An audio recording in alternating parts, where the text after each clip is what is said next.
Hello, welcome back to, I can't remember what episode this is now, maybe 4 or 5 of Spinal Stories.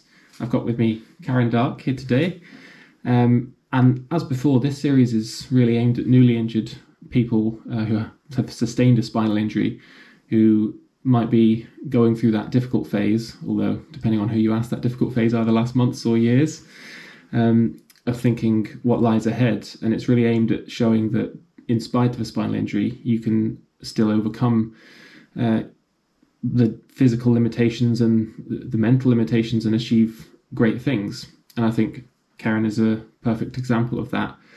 So I think probably many people within the spinal injured / disability sport world will probably know who you are, but for those who don't, I was thinking of how to introduce you and how to describe you, and I settled kind of on the word adventurer.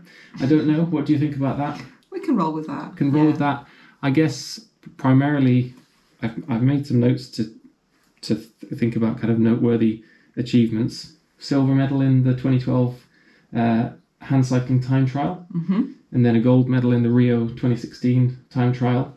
Those may be highlights. And then in 2018, as you were saying earlier, competed for Scotland in the Commonwealth Games, and that was para-triathlon rather than hand cycling, wasn't it? Yeah. That's just 3 examples in a selection of much wider achievements, but there have also been plenty of crazy adventures hand cycling from, was it Kazakhstan to Pakistan? Yeah, the very first big adventure I had on a hand cycle, there was a training trip in the Outer Hebrides, and then New Zealand, and that was all in preparation for cycling from Kazakhstan to Pakistan, across the western end of the Himalayas into China and across. And there have been many mountains scaled along the way, haven't there? Either via off-road hand bike, or I don't know, is that the main way you do it? Or no, there's been a mixture. From the main way I've got into the wilderness has really been by hand cycle or sit ski or kayak. Yeah. So my most incredible kayak adventure, which I still can't believe we did it, was actually 3 months long. It was 10 weeks.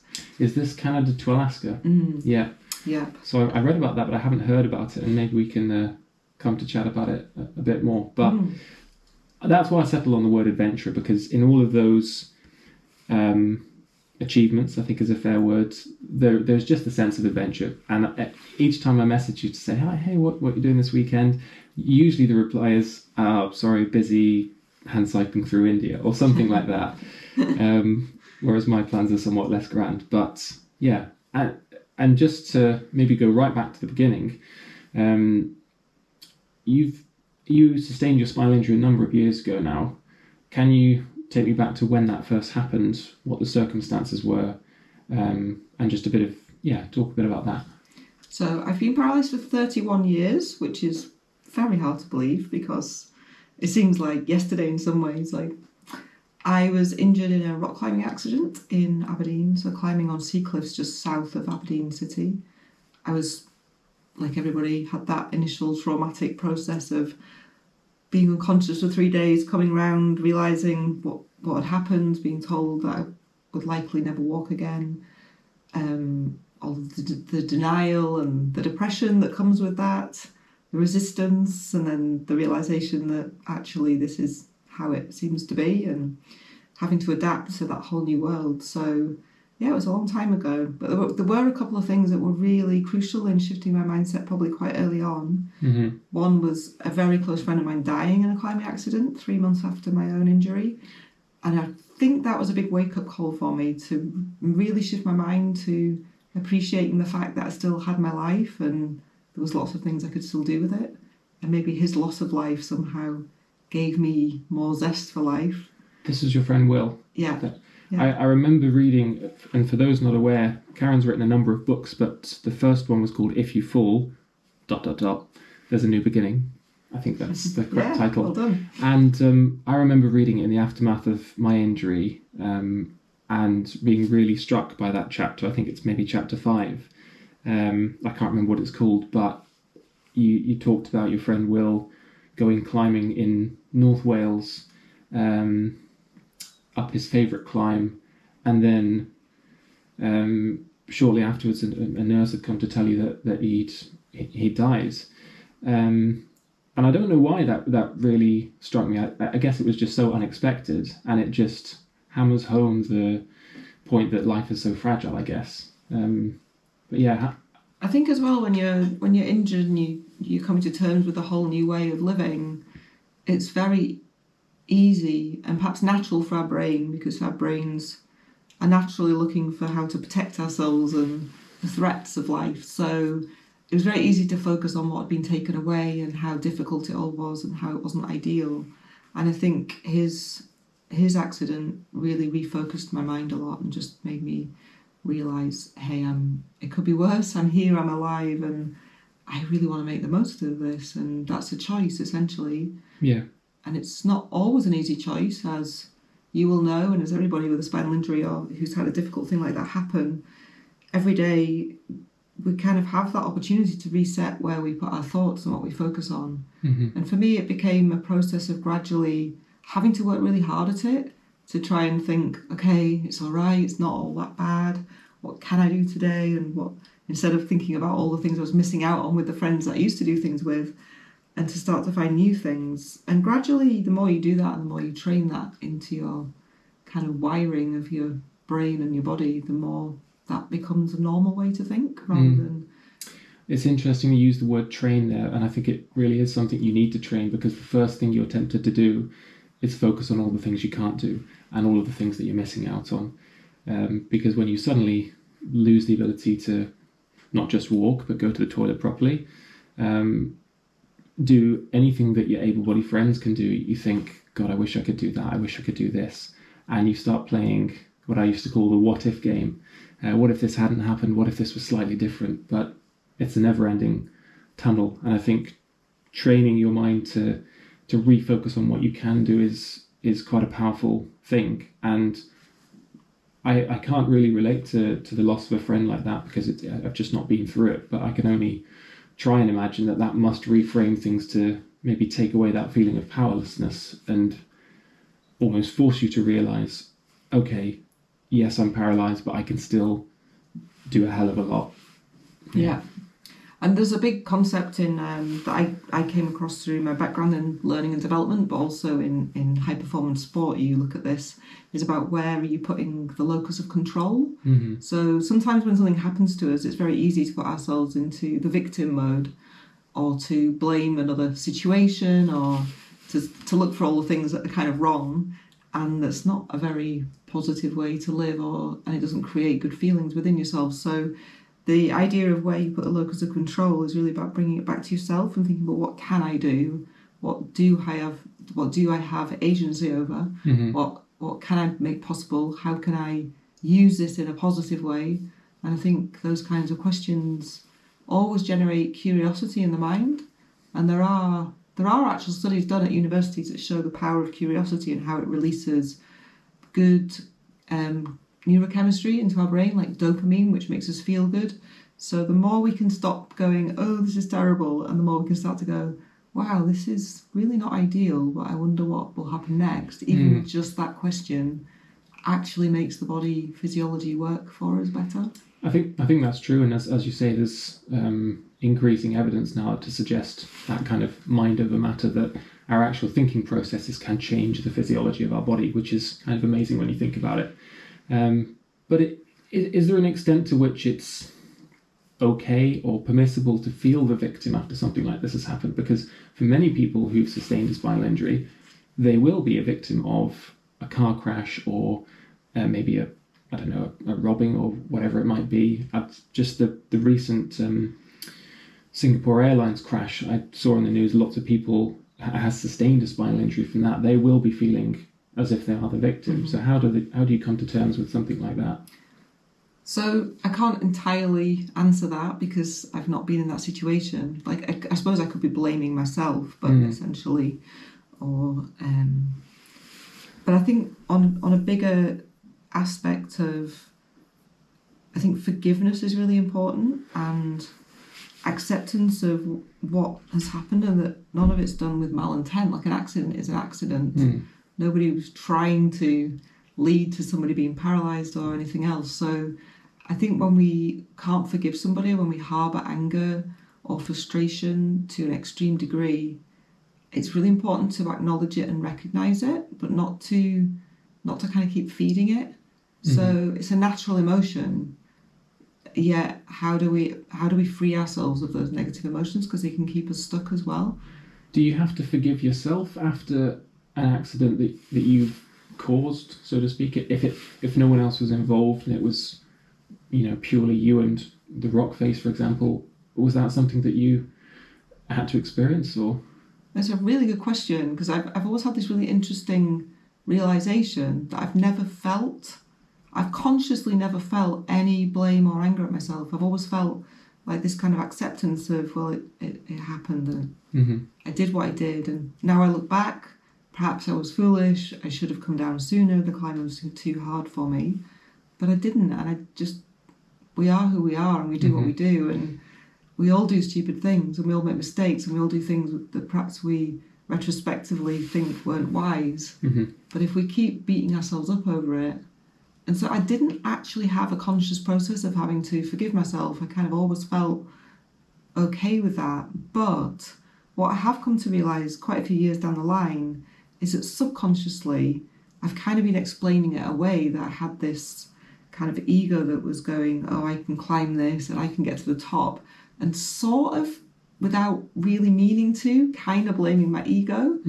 And that's almost like blaming yourself, but in a subtle way. And so I've never felt angry at myself and never really kind of had a story about it, but really deep in my subconscious, I think I had this thing of, if I hadn't been pushing so much and I hadn't been kind of trying to climb this harder climb, and then I wouldn't have done. And I don't think that's been without it, and it took me years to realise I'd been doing that very, very subtly. So that's even just been in the last sort of few years that I've realised I need to just let go of that as well. It's okay. Like, I don't need to have a story about blaming the ego or any side of me. So interesting that even after 31 years, you're still kind of considering these things at a subconscious level. I suppose it just goes to show that, that this is not a simple, straightforward mental process. It's not black and white. Well, I mean, to one degree, it'd be lovely to say to everyone that's newly injured, oh, it's really hard for a few months and then it all goes away. But it's not true, and there is a roller coaster with it, because for most of us, and not necessarily, but it's I always never say never. Like, there are advances in technology and all kinds of things, medical technology and understanding, that I'm even looking into now, without the need. I don't feel the need to necessarily walk again, but I am interested in possibility. But the fact is that we are on this roller coaster of circumstances that, to a degree, do always create the opportunity to feel a little bit marginalised, to feel a little bit separate. It's not so easy to join clubs that you might have joined and meet people in the ways that you might normally. But if you focus too much on that, it's not that helpful. But it's also, I think, important to acknowledge when you're feeling a little bit left out, or when things aren't quite how you might like them to be, and then think, and then reframe it and look for ways, well, okay, how could I meet people in a new way, or how could I start my own club, or there are always solutions. But I think it would be trite to say that it's hard for a bit and then it gets better. And yeah, definitely. I think what I remember, one of the first things someone saying to me is that, I'll be honest with you, it doesn't get much easier. It's always hard. And I remember thinking, oh, that's a bit harsh, but actually it's not. And he was doing me a favour, because he was not sugarcoating it. But I'm interested in what you said about acknowledging the I can't remember what we said now, the negative emotions, because a lot of people compare an injury like this to as a grieving process. Although you've not lost someone, in a way you have. You've lost a version of yourself that has ceased to be and will never be again, in a way. And absolutely. How important was that for you, going through that grieving process? How have you gone through that grieving process? I think so, but you never know if another wave of it might appear. But no, I think so. And actually, just to kind of almost reset what we've said, it's not easy, but I think there is a process where things just gradually become so the new normal that it doesn't feel as hard as it once did. Like, at one point I would look at a mountain and just feel so much pain inside because I couldn't walk up it anymore. And And now I look at them and I think, wow, they're beautiful, and I don't think about, Yeah. I can be in them and I can feel them, and that's okay. So it does get easier, I think. Yeah. But the question about feeling the negative emotion, I think, so I really believe in the connection between our physical well-being and our emotional well-being, and that you've probably heard of books like The Body Keeps a Score, or Yes. so many others, and ideas that emotions that we lock in can start to affect our physical health. So I now really think it's important to feel what we need to feel. I think the key is feel it and then don't get stuck in it. So and if sometimes we resist feeling negative emotions because we're scared of them. So I used to resist feeling sad or depressed, shall we say, because I thought if I was allowed myself to feel that, I might just, it's like subconsciously I thought I might feel like that forever. Mm-hmm. So I would just not even be able to acknowledge that I might feel sad or depressed. And then I realised actually it's fine. I do feel sad or depressed today. That doesn't mean I'm going to feel that way tomorrow. So I start to see emotions much more like the weather. Like it can be rainy one day and then really beautiful sunshine the next day. And I think it is important to just have a little cry when we need to. Yep. To acknowledge that we're feeling something, as long as we're not taking it out on other people and it's not getting stuck in us. Yes. Then it's great to just keep that movement going. Yeah, I think I would wholeheartedly agree with that every now and then having a little cry is absolutely fine and encouraged. And I guess that comes back to that locus of control that you mentioned earlier, that within our day-to-day lives, there are only so many things that are within our conscious control, and recognizing the things that are out with our control and making peace with that, I think is quite important in terms of moving on. I like thinking about the word emotion as well as energy in motion. Mm-hmm. So when we have a really good cry, we often do feel better afterwards. It's like a bit of a release. Yeah, it's a catharsis, isn't it? And to some extent, the fact that you felt that you needed to cry in the first place is kind of indicative of, well, there's something needing to come out there, better out than in.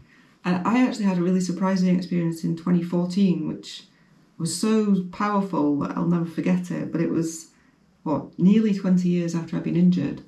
And I found myself, was away racing with the cycling team. Mm-hmm. And when we go away racing, there's quite a lot of downtime. You're resting your body, getting ready for the big race.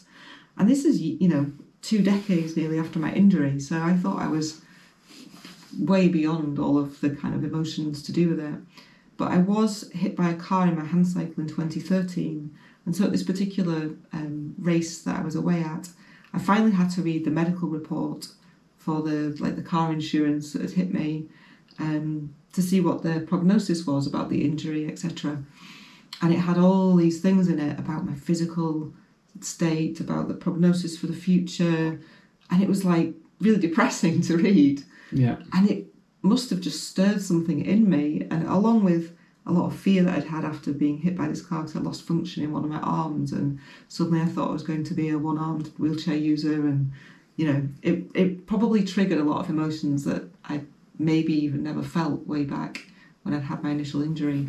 And I literally spent 3 days just crying so hard. But it was really, really good. It was like, why can I be enjoying this so much? It was almost like a really nice thing to experience. And I could just stop it and go and eat dinner with the team, or go and do a race warm-up or a practice, and then come back. And as soon as I laying in my bed, it was like, whoa. And it was, on the one hand, I could have judged it and been like, whoa, I'm having a breakdown, or what's this about? But there was something in me that had this kind of wisdom that was going, oh, finally, this is brilliant. We're getting something out of the body here, and this is really good. Wow. Something to celebrate. That's fascinating. I can't imagine I would have reacted the same way, but although you never know, maybe I would have. I'm interested in what you said about, kind of around the topic of you were training at the time, very physically fit, competing. One of the things that I think a lot of people with a spinal injury will struggle to come to terms with is how they perceive themselves physically after the injury versus before, because statistically spinal injuries are most likely due to trauma, and they're most likely happening in younger people. And there's a shift from the way you see yourself before to the way you see yourself afterwards. And on some level, that's a kind of a societal thing as to how we view disability. But largely speaking, it's the perception you have as yourself of yourself rather. And one of the things that probably I've found most difficult is looking at how I am now versus how I was before, because whether you mean to or not, I think when you're young, you do derive a lot of value from your physical appearance, whether that's just being vain or something else, I don't know. But how do you come to terms with that? Because now when you look in the mirror, obviously you look different to 32 years ago. Mm-hmm.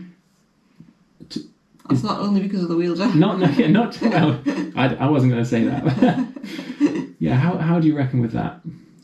So initially, I really remember this bit because I found that super hard. I was 21, really active, like a climber, mountaineer, runner, really sporty. I didn't consciously derive a lot of things from looking at my body. It's not like I kind of spent a lot of time every day cleaning myself. No, but some people do spend a lot of yeah. time caring for how they look, and I didn't really do that so much. But on a less conscious level, of course, we derive our identity with what we do and how we look as a result of that. So when I found myself in a wheelchair with and 3 months in a hospital bed, and I actually wasn't eating great to start with, but then I got really into these protein drinks, which Ensure are super calorific. Yeah. So I probably put on a bit of chub as well. And I got into the wheelchair and I had patchy shaved hair because I broke my neck. I had bolts in my skull, and so my hair just looked super weird. I didn't look like me. I had this little pot belly because I'm not just the protein shakes, but being paralysed from the chest down. There's no muscle down there, so you tend to have this tiny paunch. Well, you do very well, Danny. But well, I don't know. It's getting there. So I hated how I looked, and I didn't want anyone to see me looking like that. So I would start getting out of bed into the wheelchair to do the physio or do whatever needed to be done in the hospital. And then before any visitors arrived, I wanted to be back in the bed. I didn't want people to see me in this way. I didn't want to see myself in that way. Why not? Because we derive how we feel about ourselves by how we look, and it's not the right way to perceive ourselves, but I think it does challenge all of that. So it's like, I think when you become paralysed, it's breaking down who you identified with yourself as. And we all identify with things in the world or physical things, and it's not really who we are. But when how you physically look changes so dramatically alongside who you physically are in the world, like your job or what you were doing, often it comes with all of those changes at once. So you're left feeling like a tree that's been stripped of everything, with a load of branches ripped off as well, and looking pretty wobbly, and you just don't know who you are anymore, or what you're about, what you can do, what you can contribute. You don't like how you look. That's a nice analogy with the tree, actually, because it really does strip things back to basics and take off all the layers and think, okay, well, we've removed all of these physical capabilities. Who are you as a person? What still defines you? What's your identity? And I think that's quite a difficult question to answer at the best of times, let alone when you've just had a catastrophic, life-changing injury. So, yeah, I guess, well, one point to make as a side point there is that these sorts of issues can take years and even decades to come to terms with. I know some people who have sustained this kind of life-changing injury and then just kind of get on with it somehow. Others seem to be struggling with it years, decades down the line. So it's not a straightforward or simple matter. But that change in self-perception is almost a catalyst for personal growth, I think, because it forces you to reckon with that difficult question of who are you? Today when you're feeling crap and depressed and don't want to get out of bed, what are you going to do? What does it come back to? I sometimes joke it's like having all the things that maybe amalgamate to create what gets called a midlife crisis. And then you realise that people can have midlife crises every decade. But essentially it's all of that rolled into a big moment, and I think all those questions that people get to through the course of life suddenly come up a lot quicker. And people talk about post-traumatic stress, or how these difficult events, these traumatic events, the problems of them, but actually I also like to look at the benefits of them, because there is this idea of post-traumatic growth, and how when we go through something like this, it really is an opportunity to to really look at yourself and ask some of these deep questions. Who are you? What matters to you? Who matters to you? What environment do you want to try and create and live in? Like the kinds of things that you get to normally much later in life because you've not had to suddenly face you. And that is an opportunity, although it's difficult in lots of ways. Yes. That's a very admirable way of looking at it. Although one kind of aspect of that I struggle with is that suffering and adversity in general, I think, has a purpose for self-growth. But what I struggle with is difficulty or pain that serves no purpose. And nerve pain, neuropathic pain, or even just musculoskeletal pain is something that's very common to those with spinal injury. That to me seems like one of those things that just serves to make your life worse. How do you get past that? That is a really good question, because I'm sort of fortunate in that I do like anybody get pain sometimes, but I don't live with, I think I don't live with neuropathic pain. So there is a part of me that wonders how much, and this could be really annoying to anyone that's listening to this that does have really bad neuropathic pain, but I'm really curious about how much agency do we have over that. Because I think I know from pain that I do get sometimes, like I do get really bad migraines, or from the sport that I do, that body pain that's to a degree self-inflicted, or lots of postural pain from being in the wheelchair. So how much can we find solutions to it, both in moving our body and changing positions and being active, and how much do we allow our brain to keep focusing on the pain? So I'm not a pain expert, and I think you might know much more about this than me, but I do notice, for example, that if I have a pain that's really bothering me, and then I go and do something else, somehow I don't notice the pain. I notice something else until I stop it, and then suddenly the pain's there again. Yeah.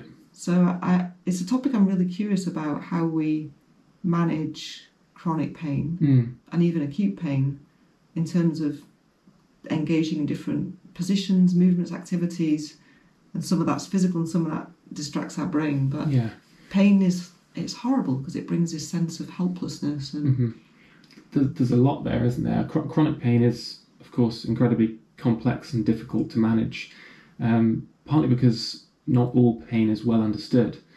We can make sense of, if we cut our skin, that hurts, it sends a painful receptor up to our brain, it comes back and tells us, ouch, that hurts, stop doing that.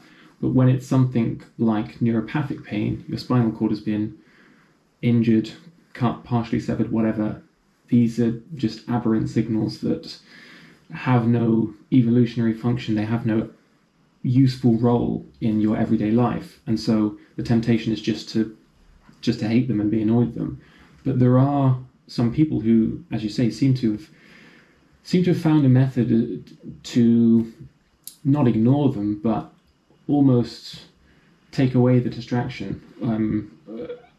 I don't know if cope is the right word, but it makes me think of things like, and we're straying away from kind of well understood, well-grounded evidence-based medicine here, but things like the Wim Hof method and things like that, where people seem to be able to do very impressive physical feats that they shouldn't be able to do. And I think coping with that level of everyday pain is one of those. Yeah. Like sometimes if I allow my mind to focus on how my body feels beneath my injury, then I really notice how weird it feels and how potentially I might interpret that as pain. I think some of it's like how we interpret a feeling.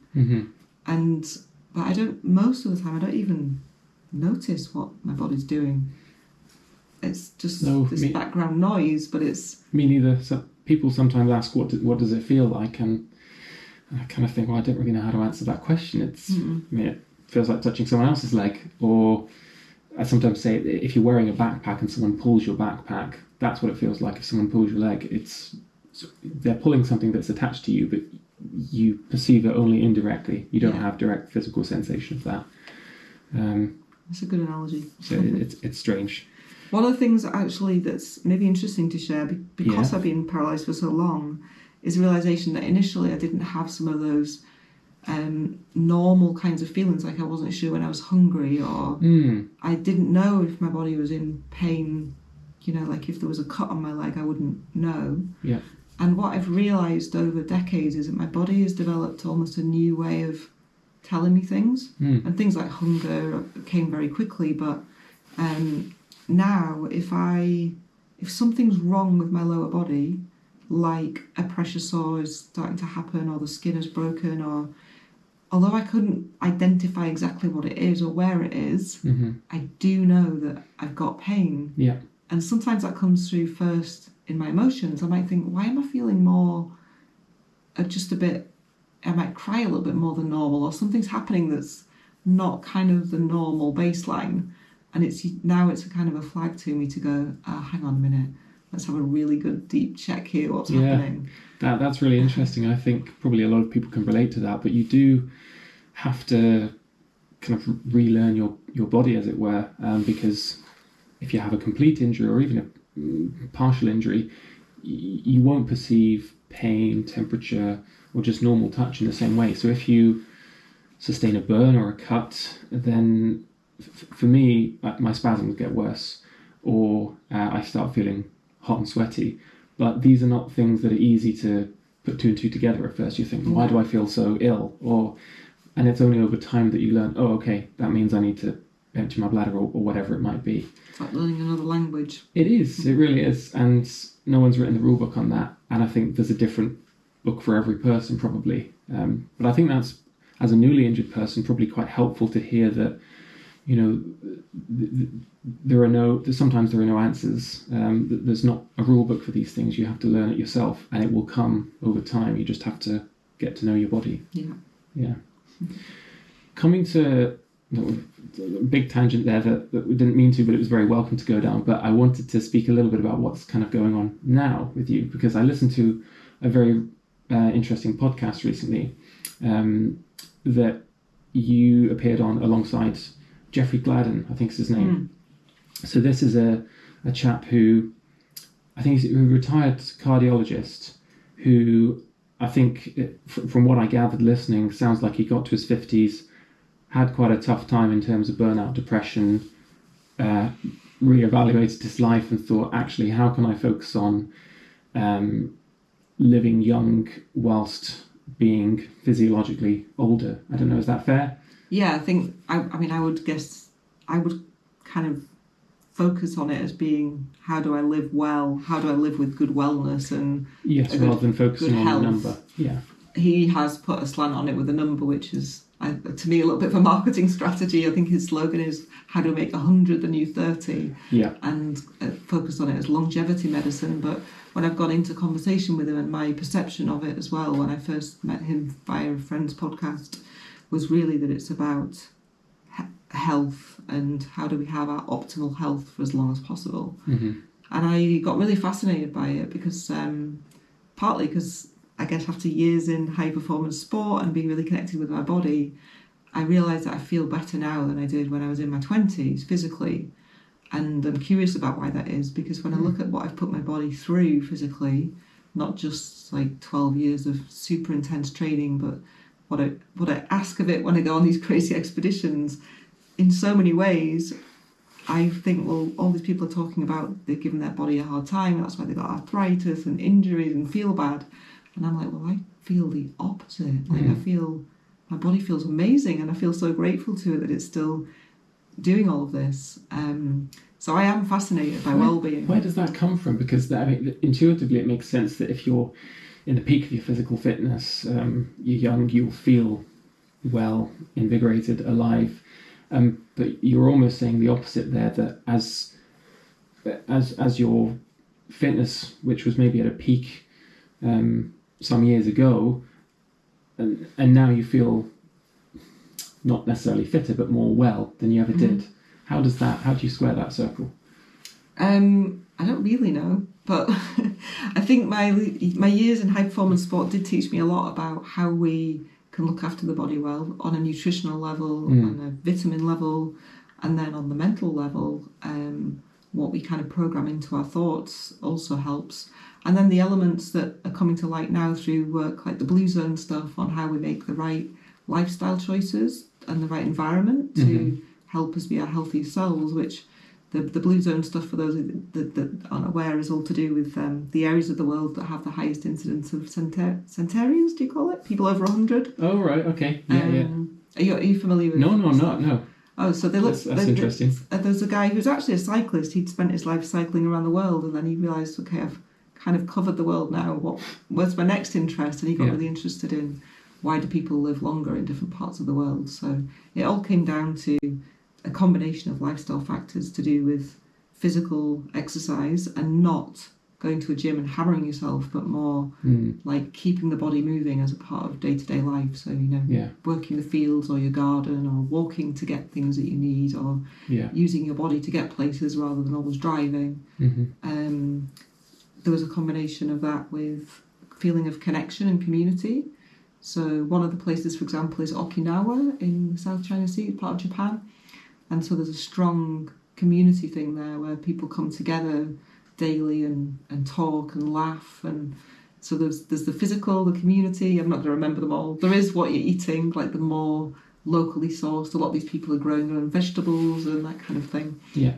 Anyway, the list goes on, and there's a spiritual element of feeling like you're still contributing and purpose, and that the soul has a kind of role in the world. So all these different aspects, I think, of things that I've worked on quite a lot over the years.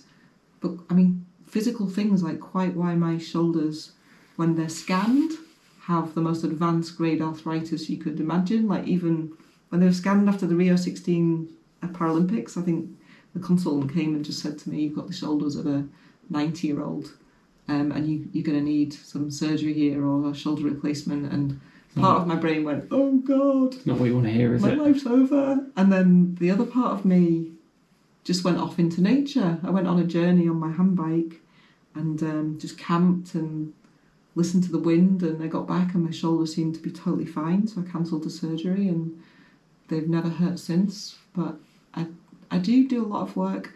I wouldn't really say I do a lot of meditating, but I kind of do. But I think the combination of looking at all the different aspects of health and how we can look after ourselves rather than looking to a doctor, no offence, Dan, to fix everything. None taken. But taking some personal responsibility for our health, I think can enable so much. I think you're right there. There's a really interesting conversation there about, what is health, what is wellness? And I probably come from a slightly biased point of view because all I've ever kind of known and practiced has been, I suppose, the traditional Western medicine model. And to some extent, I believe in that because it's been shown to work. We have strong evidence base for things like statins and other drugs you might take after a heart attack. We know that in large population scale studies, those reduce mortality. But equally, you have to recognize that although the temptation is take a pill and make it better, it's probably more complicated than that. And that health and well-being is multifaceted and doesn't just rely on physical wellness. You have to have mental wellness as well. And it's difficult because that doesn't quite gel with the whole evidence-based medicine side, because how do you measure spirituality? Which is not to discredit it or take away from its value. It's just not, it doesn't quite fit into the easily measurable and testable boxes that you might use for something like blood pressure or cholesterol. Yeah. But I don't think that means it's any less valuable, and that health overall probably is a combination of all of these things. I do still think that on the one side, if you're unlucky, you're just unlucky. I think that if you took all of the people that live to be over 100, no matter where they're from, there's probably a huge genetic component that helps them get there, regardless of what they eat, how they live. Yeah. So there's an element that's just out of your control, and we probably could measure that. But there is probably a huge amount that you can control as well, and some of that's what you eat, some of that's how you live, some of that's what you put your body through or don't. Yeah, no one has the answers, do they? And this is part of why the kind of, what do I call it? There's lots of kind of health influencers these days, aren't there? And it's a really murky territory because there are lots of people who are willing to sell you something at the drop of a hat who are not qualified to do so. And teasing out those people from the people who genuinely have good advice and mean well is very challenging. partly because I think no one's really an expert in these things, and partly because as a consumer, for lack of a better word, you don't really know what you're looking for. And health's a really hot area for all of us, because clearly we all want to be healthy, so we can fall for anything in a way if we think it's going to help us in that way. But no, the work with Dr. Gladden hasn't begun yet. We've just really been talking about it. But I suppose what I'm fascinated in is how we can take more responsibility for our own optimal health. But with his work, it's in combination with real medical metrics. So how can you measure certain things and then make changes either to lifestyle or nutrition to get ahead of things before, rather than being reactive. It's almost reminiscent of, I've forgotten the guy's name now, but he's an entrepreneur, Brian somebody, who has become quite well known in the past few years for basically trying to reverse aging, or trying to make his body physiologically as young as he can. I'm very skeptical towards all of that. I think some of what he's doing has some sense, but most of it's probably nonsense. Maybe that's unfair, but I think there are certain things physically that we just cannot reverse or control, and nor should we try. But I'm interested to follow. I don't know or necessarily think that Richard Gladden's approach is similar or the same, but it just reminded me because of that concept of living young, whether that's physiologically or otherwise. So yeah, I'll be interested to see. Yeah, no, me too. There's part of me that's super fascinated for the journey, and then there's another bit that's like step by step. I don't want to rush anything here, just because I really want to understand. Because part of my motivation is to help other people, particularly with spinal cord injuries, look at how we can stay as healthy as possible. And the systems that are most vulnerable for us are skin, lungs, I think, especially with higher injuries. Potentially cardiovascular, just because if you find it harder to exercise and aren't managing to access a way to do that easily, then there can be an impact. And then obviously the bladder and kidney urinary tract issues. So I've had quite a lot of personal experience of finding more natural remedies to help rather than always taking antibiotics. And I don't have that hard evidence, but I have found papers which suggest, for example, that grapefruit seed extract can be as effective as a course of antibiotics. So I've played around with all these things myself and have my own strategies. And I do like the idea of not pretending I've got the answers, but suggesting people seek their own strategies too. Everybody's different. But if we keep hammering ourselves with antibiotics are wonderful things, they've saved my life many, many times, but I also feel the impact of them when I've taken them and I don't feel well during or afterwards. I notice my gut biome, I do think my gut biome has been affected by them, and generally can lead on to other problems. So I try my very best not to keep having to follow typical reactive strategies, but to take preventative ones too. So I hope that I can really learn from Dr. Gladden about that. And then the other aspect that he added on, which I'm very intrigued but cautious about at this point, is the fact that, well, there have been huge advances in stem cell technology, and especially in the last couple of years, where finally things have happened with stem cells and the central nervous system, and being able to grow spinal cord nerves through scar tissue, etc. So I do think the solutions are probably coming. And I was fascinated just a few weeks ago to discover a study that was done in Spain with, I think it was between 20 and 30 male spinal cord injured guys who were have been injured at least for 3 years, complete injuries, or either completely complete or maybe a tiny bit of movement. And they had stem cell treatment, and I think it was 100% of them gained an increase in sensation levels. About half of them changed their level of motor function, but all of them had complications too, like headaches or some level of depression. So, you have to look at, if you're thinking about embarking on looking at this kind of work, which I am looking at with Dr. Gladden, I'm also very cautious as to how we manage the physical side of that and the emotional side of that. And clearly there are advances happening, and probably they will lead to some improvement in function in some way, but that may or may not be a good thing if it creates more pain in the body or takes you to a place where there's other challenges and problems. Definitely, yeah. There's so much to say about that, isn't there? We could talk about that for another hour. Yeah, I won't put you through that. But I think when you're first injured, the temptation is to focus on those things and think, right, well, how can I get back this function? How can I walk again? How can I? And I mean, some people pursue that to the extent of travelling elsewhere and paying tens, if not hundreds of thousands of pounds out of pocket for a kind of experimental therapies like stem cell therapies or surgeries.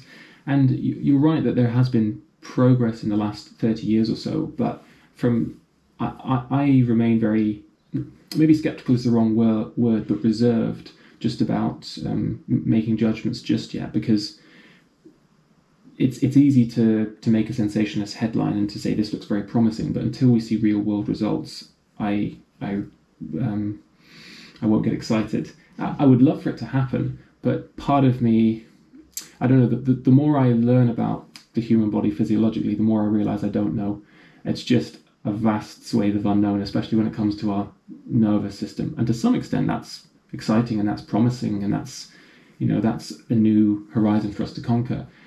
But it also makes me think, blimey, all of these headlines about it'll be 10 years until we can cure spinal cord injury, that's just a load of... I can't believe agree. it. We don't know. But, it could be next week, it could be a long way away. But I don't think either of those things. I actually think it's a very, very individual process, and that... You're probably right there. I have read articles about people who... There's a guy that competed in the London 2012 Paralympics in a racing wheelchair. I think he won a silver medal. Is it John McLean, his name? Well, now he is jogging on a beach in Australia, and you're like, wow, and that was to do with some intense physiotherapy, and he'd been injured for 20 years in a wheelchair for 20 years, and you go, we know nothing. No, and really, I think we know a lot, but we know nothing as well. Making peace with that uncertainty in your injury is one of the hardest things, I think, because if you're in a spinal unit, you'll probably see people next to you that, why are they making so much progress in physio? And they're walking out the door, and I'm going to roll out the door. What the hell? It seems like a raw deal, right? But every spinal injury, we're a similar level, right? I think T3, T4, you're T2. No, I'm T3, T4. Oh, you're T3. So Jack is T2, sorry. But so on paper, we're the same injury, but we're very, very different. And yeah, I think just not comparing yourself to the next person is... it's the easy thing to do, but... I think the other thing with, the promise of potential treatments, and I'm loath to use the word cure, but advances that maybe help in certain areas and potentially can lead to walking again. For me, there's a big part of this process, which is we are all measuring ourselves by what the normal is and what is normal, but everybody around us, when you have a spinal cord injury, is responding in a way that, oh, I'm so sorry, like it's such a terrible thing. We respond in that way, or this isn't how it's meant to be, I can't do all these things anymore. I think what's been crucial to me in my journey to feeling happier is realising that if we can accept what is right now and also be open to any possibility, like we don't know what can happen next and what might suddenly change the next day, whether that's suddenly becoming paralysed or somehow having some crazy thing happen that means we can walk again, who knows? Yeah. But if we can just accept that today is today and we feel and focus on what we have and what we can appreciate, then it makes living with anything, whether it's a spinal cord injury or bereavement or any other thing that we might perceive as being unwanted or difficult, as actually perfectly okay. Totally. And perhaps that brings us full circle. I mean, one of the topics I wanted to discuss, but kind of just discussed it, is resilience.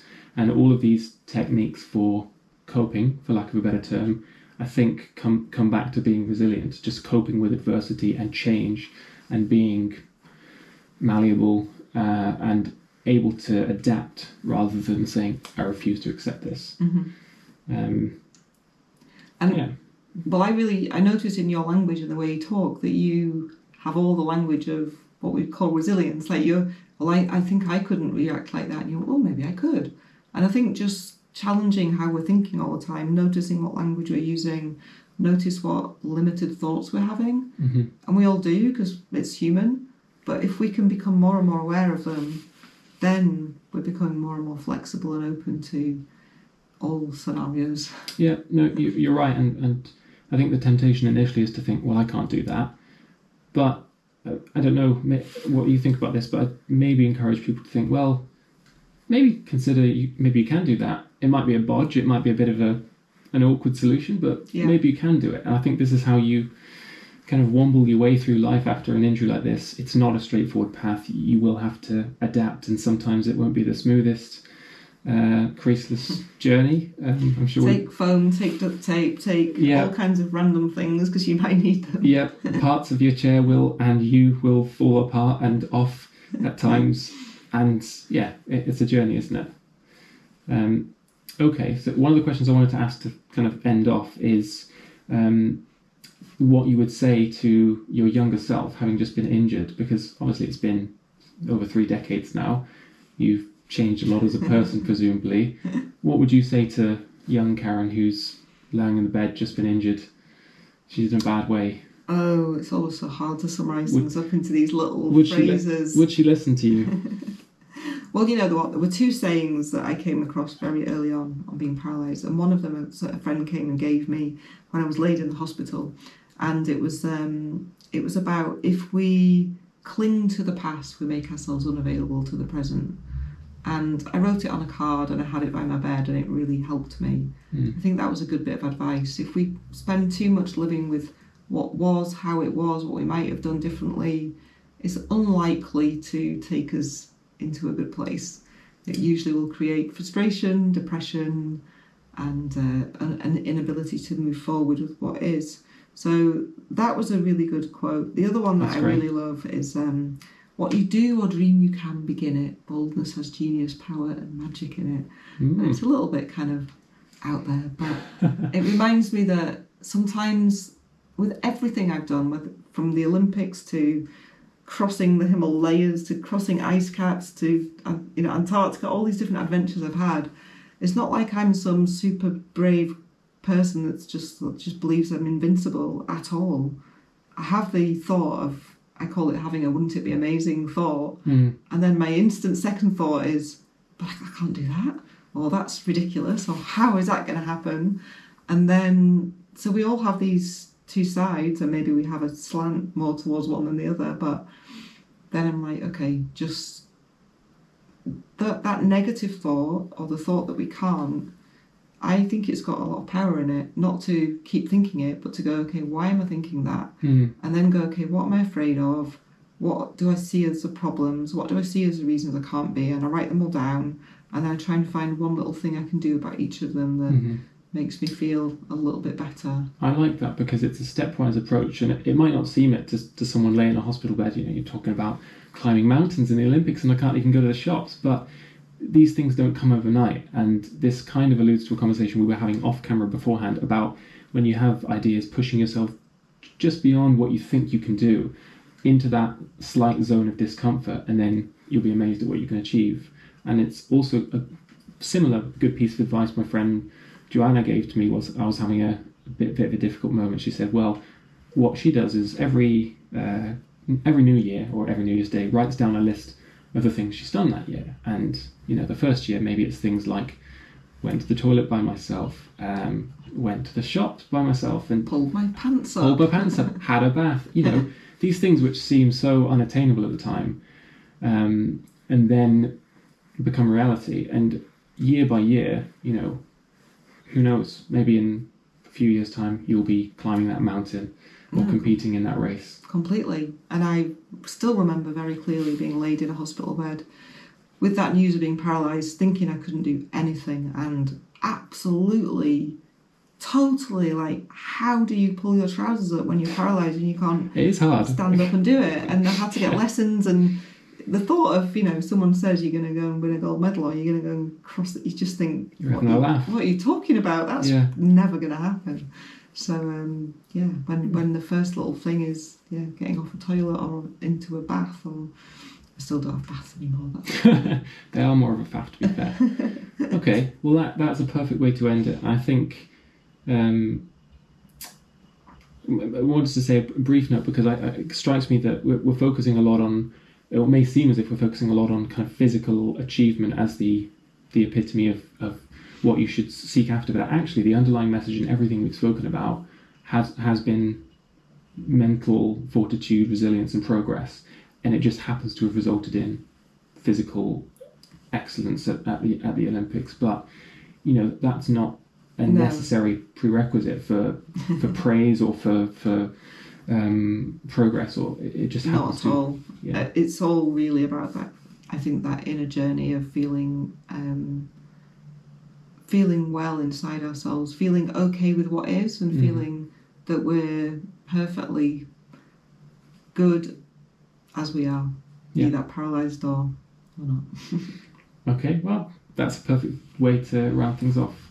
So thanks for taking the time. Thank you. It was a really nice chat.